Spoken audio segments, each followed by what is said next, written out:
자, 두 번째 말씀드릴 것은 이제 외국 주식 투자 때는 장기 투자가 답이라는 건데요. 외국에 투자들 하십니까? 일단은 우리가 뭐 보통 많이 투자하는 게 80% 이상이 국내 시장에 투자를 많이 하죠. 근데 이제 분산 투자 효과로 외국에 투자하는 분들도 있어요. 간혹 하다 보면. 근데 저는 뭐 적극적으로 지향합니다. 지향합니다. 좋습니다. 자, 분산 투자 우리나라 지수가 떨어져도 지금 어때요? 다우 지수는 역사상 사상 최고치로 올라가죠. 그런 것처럼 우리나라 코스닥이 710포인트에서 580까지 떨어져도 다우 지수는 계속해서 올라갈 수 있다. 올라갈 수 있다. 그러니까 분산 투자 외국 주식 시장 좋다는 거예요.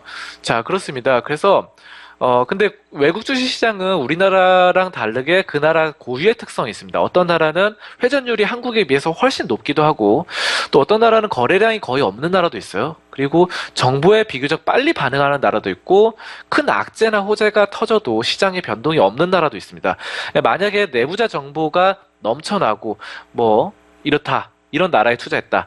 자, 그런데 만약에 내부자 정보도 넘쳐나고 정보에 즉각 반영되는 이러한 나라에 이런 외국에 투자할 경우에 근데 여기서 내가 정보로 투자한다라고 했을 때 외지인은 이 외국인 투자자는 2주도 못 가서 손을 털고 나와야 됩니다. 싹싹 털고 나와야 되는 부분이고 이러한 주식시장에서 살아남는 방법은 일단 장기 투자를 해야 돼요. 그래서 대부분의 현지인들은 통상적으로 생각하는 투자 기간보다 현지인들이 생각하는 것보다 우리 외국인 투자자들은 오래 훨씬 더 길게 투자한다는 것이 가장 강점이 되고 수익을 높일 수 있는 장점이 되겠다라는 점입니다. 그래서 심지어 현지인들이 이제 주식을 팔아치울 때 오히려 매수에 우리가 나서다 그 나라 매수 나서서 느긋하게 기다린다 한다면은 내부자 정보를 갖고 있는 이런 현지인들보다 더 높은 수익을 얻을 수 있겠다. 라는 점을 말씀드리도록 하겠습니다.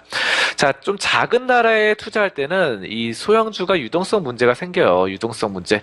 근데 유동성 문제가 심각한데 거의 하루에 한 주도 거래가 안 되는 이런 소형주도 부지기수죠. 굉장히 많아요. 거래가 아예 한 주도 일어나지 않아요. 근데 팔고 싶어도 팔 수가 없습니다. 거래량이 없으면. 그래서 결국은 장기 투자자가 될 수밖에 없어요. 강압적인 장기 투자자죠. 내가 하고 싶지 않은데 장기 투자가 됩니다.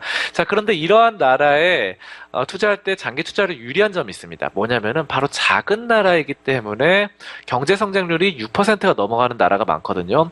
뭐 저기 동남아시아 쪽이라던가 아니면은 뭐 아프리카의 이런 나라들 굉장히 좀 작고 시장이 작지만 그래도 인도도 지금 고성장을 하고 있죠. 인도 같은 나라도.